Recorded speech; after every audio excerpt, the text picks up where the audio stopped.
अब चाहिँ म घिउ बनाउन आँटिरहेको छु। अब यसमा यो हामीले तरहरू जमाएको थियौँ, यसमा चाहिँ अब म अलिकति पानी हाल्छु। पानी हालिसके पछाडि चाहिँ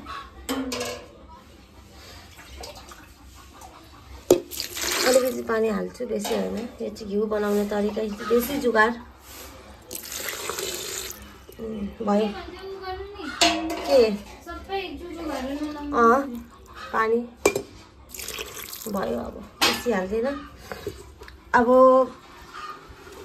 यसलाई म यो बनाउँछु। बनाउनुको लागि दुईटा सामान चाहिन्छ, एउटा यो एउटा यो। फिर्केले हुन्छ, बट फिर्केले नि फिर्किँदा मेरो हातहरू सबै दुख्छ होइन। त्यही भएर आज चाहिँ यो चाहिँ यसले गर्ने। यो चाहिँ यसले गर्यो भने हात दुख्दैन, टाइम बचत, यसैले म गरेको।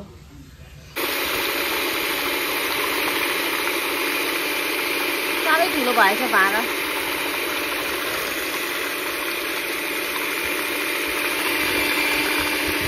सक्नुहुन्छ कमाल। एकछिनमा देखाउँछु ल। गरिरहेको छु मैले। यहाँ सपना आयो फेरि भाग्दै। अब चाहिँ घिउ भइसक्यो। अब अलग अलग छुट्टिनुपर्छ नि त होइन। पानी अलग, यो अलग। अब यो बनिसक्यो। अब चाहिँ यसलाई म फेरि छुट्याउँछु यहाँदेखि। यसलाई मैले अग्लो भाँडामा गरेको, किनभने छितिर उयो हुन्छ नि त, छिर्किन्छ भनेर चाहिँ अग्लोमा गरेको। यत्रो बाल्टीमा, योभन्दा सानो बाल्टी पनि छ, तर मलाई यसमै गर्नु मन लाग्यो, मैले यसमा गरेको।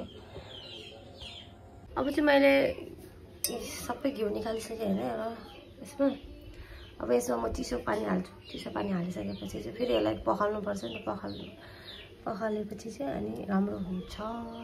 त्यही चिसो पानी हालेर होइन, यहाँबाट चाहिँ घिउलाई मैले छुट्याइसकेँ। पखालेर यहाँ राखेको छु। मलाई चाहिँ फेरि पुरा माया लाग्छ कि अलिअलि पनि म घिउहरू त्यस्तो मेहनतले गरेँ चाहिँ हाम्रो घरमा गाई छ नि त होइन एउटा।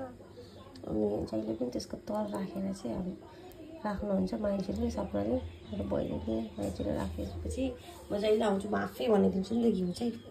कहिले मै बनाउने हो यहाँ आएर घिउ, किनकि म चाहिँ मेरो कामै यही हो घिउ बनाउने।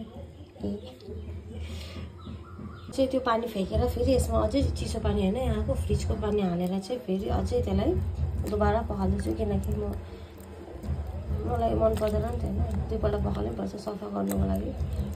अब हेर्नुहोस्, अब यो यस्तो भइरहेको छ। बेसी त थिएन, यो एक टिफिन थियो, सानो बडे टिफिनको। त्यो हाम्रो यो यति भएको छ। अब हेरौँ यसको कति बनिन्छ। यहाँ राख्छु। मैले कराई यहाँ बसाएँ, ग्यासमा राखिरहेको छु। अब यो तात्तिन्छ, तात्तेपछि अहिलेको घिउ हाल्नुपर्छ।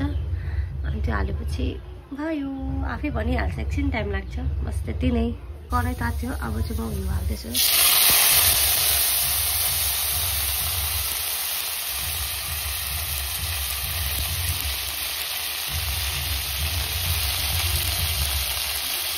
धीमे आँचमा पकाउँछु म यो घिउलाई। मैले चाहिँ अलिअलि चम्मचले हलाइदिएको, डल्लो पारेर हालिदिएको थिएँ नि त, त्यही भएर। अब सबै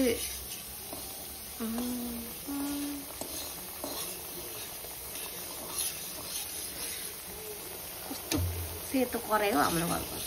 अब पुरानो हो नि त, म जन्मिनुभन्दा अगाडिदेखिको के अवस्था कालो। अब चाहिँ कम्ती आँच एकदम कम्ती राख्छु। एकदम धीमे आँच हो गर्नुको।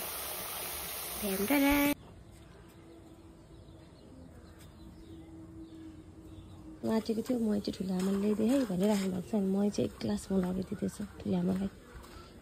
त्यो हुन आँट्यो त्यो यस्तो चाहिँ के हुन्छ, यो ब्राउन कलरको भयो भने होइन चाहिँ यो पुरा कम्प्लिट हुन्छ होइन, यसको प्रोसेस कम्प्लिट भइहाल्छ। बट अहिले अलिक भएकै छैन, अब अलिकति छ। कस्तो हुन्छ लाइट पनि त्यो चाहिँ पुरै ब्राउन हुनुपर्छ, त्यहाँदेखि चाहिँ कालो गर्नुपर्छ। कालो चाहिँ डार्क ब्राउन हुनुपर्छ। अनि त्यस पछाडि चाहिँ यो यसको प्रोसेस यहाँ कम्प्लिट हुन्छ। त्यस पछाडि घिउ बनिसक्यो। अब एकछिन मेरो घिउ बनिसक्यो। अब चाहिँ बन्द गरिदिन्छु अनि सेलाउँछु। सेलाएर चाहिँ एउटा कन्टेनरमा फ्यानबाट कन्टेनरमा राखिदिन्छु। बाई।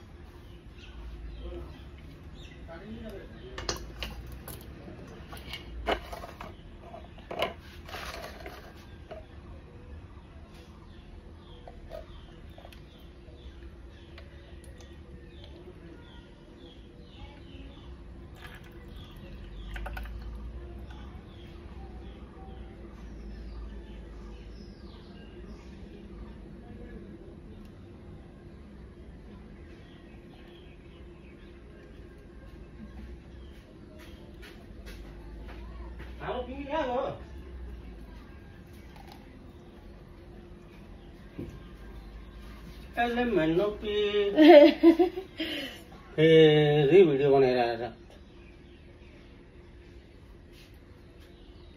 भयो।